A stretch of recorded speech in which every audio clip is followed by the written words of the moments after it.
Hai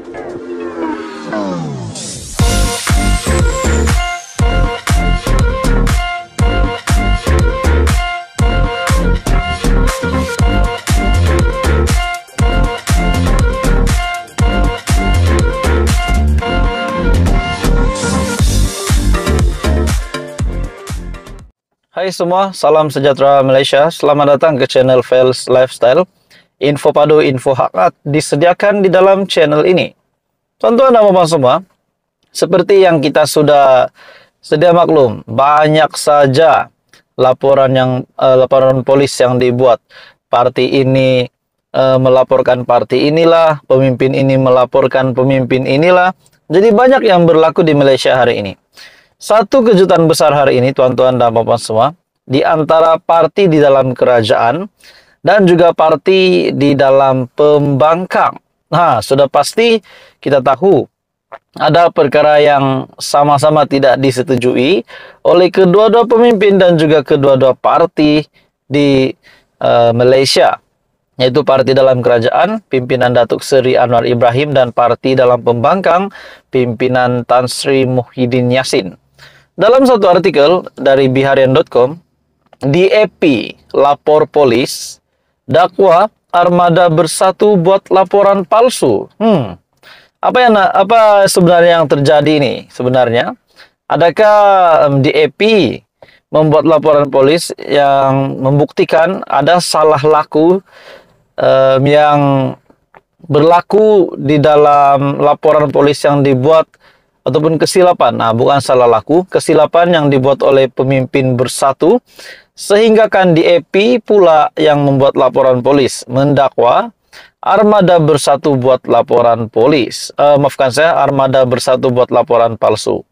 Dalam artikel ini, tuan-tuan dan puan semua, DAP petang tadi membuat satu laporan polis terhadap armada Parti Bersatu Malaysia Bersatu, kerana didakwa membuat laporan palsu terhadap Perdana Menteri Datuk Seri Anwar Ibrahim dan pengerusi DAP Kebangsaan Lim Guan Eng baru-baru ini.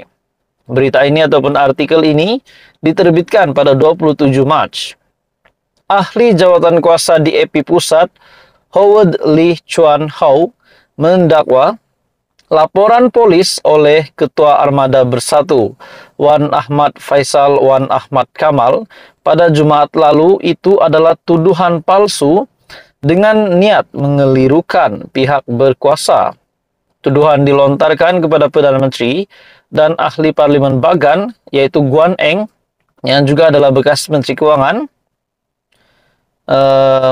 berbohong tentang pengecualian cukai kepada Yayasan Al-Bukhari adalah satu tuduhan palsu, liar dan pembohongan terancang dengan niat untuk mengelirukan pihak berkuasa.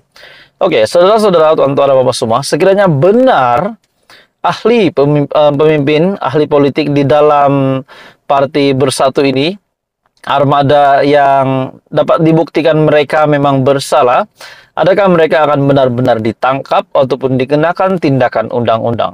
Itu menjadi persoalan.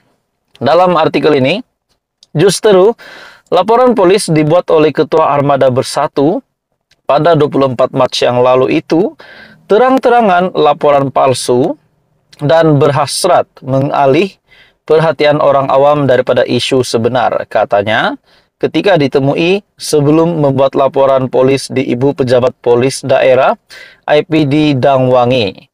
Hadir sama Ahli Parlimen Bentong yang Sefura Othman, Ahli Parlimen Kampar Chong Zemin, Ahli Parlimen Hulu Langat Muhammad Sani Hamzan, dan Ahli Parlimen Bukit Bendera Sherlina Abdul Rashid. Howard Lee yang juga Ahli Parlimen Ipoh Timur berkata Wan Ahmad Faisal juga perlu memahami bahawa apa juga kenyataan atau hujahan dibentangkan di Parlimen tidak boleh diambil tindakan oleh pihak berkuasa. Sebagai ahli Parlimen, terlindung daripada sebarang sabitan kesalahan dan keistimewaan sebagai seorang ahli Parlimen atau wakil rakyat adalah termaktub dalam Perlembagaan Persekutuan. Sehubungan dengan itu, tindakannya, katanya tindakan Wan Ahmad Faisal membuat satu laporan polis terhadap kenyataan yang disebut oleh Perdana Menteri semasa di Parlimen adalah keterlaluan. Maka laporan polis pada hari ini berasaskan dua perkara, yaitu ahli Parlimen Machang, Ahmad Faisal, membuat satu laporan palsu kepada PDRM yang mana ia adalah satu kesalahan jenayah. Jadi tuan-tuan semua, ini satu lagi kejutan untuk bersatu. Apa komen Anda? Teruskan bersama di dalam channel ini. Info padu, info hangat disediakan di dalam channel ini. Hai semua, salam sejahtera Malaysia. Saudara-saudara, tuan-tuan dan bapak semua, selamat datang ke channel Fels Lifestyle. Seperti yang kita tahu, status Khairy Jamaluddin hari ini masih tergantung. Kita masih tidak tahu kemanakah hala tuju selepas ini, hala tuju di masa depan untuk Khairy Jamaluddin. Ada juga kabar angin menyatakan beliau berat kepada Perikatan Nasional, bahkan ditawarkan untuk masuk di dalam Perikatan Nasional. Tapi ada juga kabar angin mengatakan Khairy Jamaluddin juga boleh menyertai Pakatan Harapan.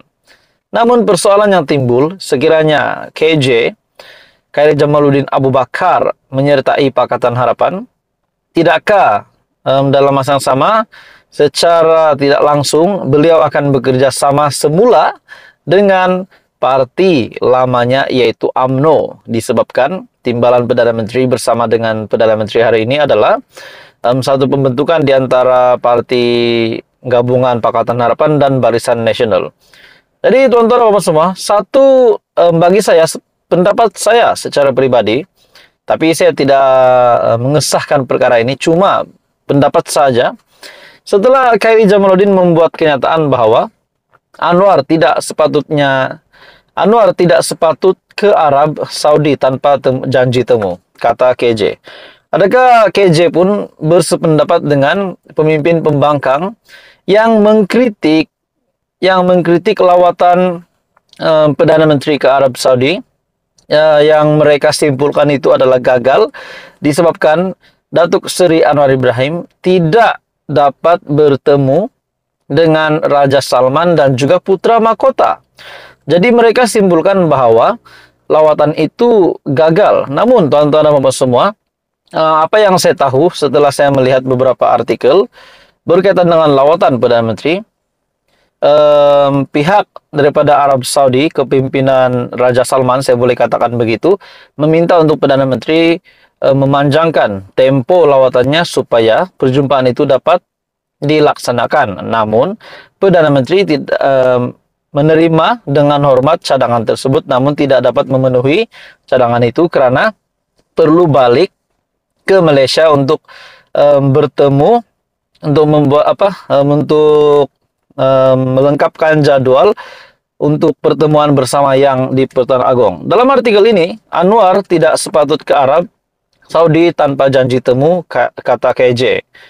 Perdana Menteri Anwar Ibrahim tidak sepatutnya ke Arab Saudi tanpa janji temu yang ditetapkan untuk perjumpaan dengan Raja Salman, Abdul Aziz Al Saud dan putra mahkota Muhammad Salman Al Saud, kata bekas Menteri KJ.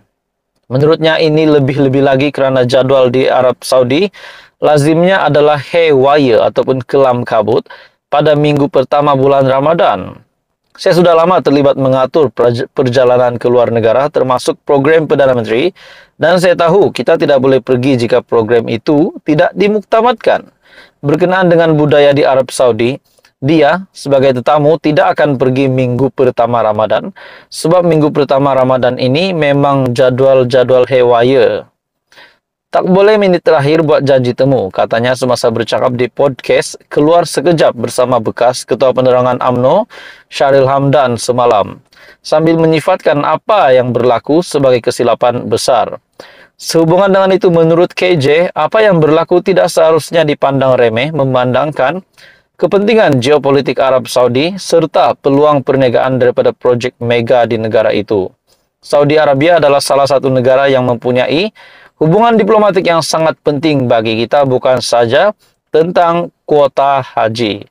Lainlah kalau ini adalah lawatan pribadi. Jadi tuan-tuan semua, akhirnya KJ membuat kenyataan begini. Adakah kita boleh simpulkan bahwa KJ juga menyokong apa yang dinyatakan oleh para ahli pemimpin pembangkang? Dan mungkin inikah juga menunjukkan bahwa satu petanda bahwa KJ memang berat kepada perikatan nasional. Apa komen Anda teman-teman semua? Teruskan bersama di dalam channel ini. Jangan lupa tekan butang like, share, dan subscribe.